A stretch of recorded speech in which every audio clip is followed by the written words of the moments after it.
The president has another very unusual controversy on his hands tonight. A federal court has ordered the administration to explain what the president meant when he suggested on Monday that the Supreme Court should think twice before overturning the national health care law.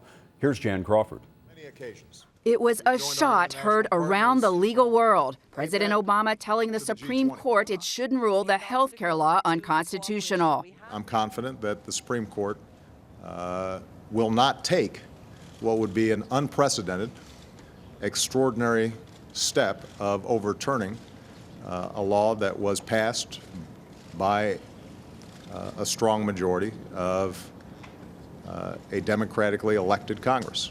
Congressional Republicans immediately pointed out that would not be unprecedented. The justices, of course, have the power to overturn laws passed by Congress if the court decides they're unconstitutional. But now, in an escalating battle, a three-judge federal appeals court in Houston is ordering the Justice Department to explain by noon tomorrow whether President Obama really meant what he said. Judge Jerry Smith, a Reagan appointee, said the president's comments were not a small matter and have troubled a number of people. I'm referring to statements by the president in the past few days to the effect that it is somehow inappropriate for what he termed unelected judges to strike acts of Congress. Historically, presidents have tangled with the Supreme Court, most notably FDR over his New Deal legislation.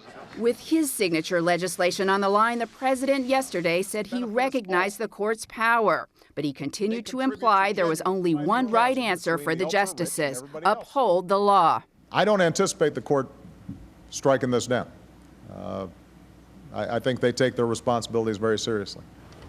But, Scott, this isn't the first time the president has taken on the Supreme Court. In a State of the Union address 2 years ago, he lashed out at the justices for their decision in a campaign finance reform case. At the time, 6 of the justices were sitting right there in the audience. Jan, thank you.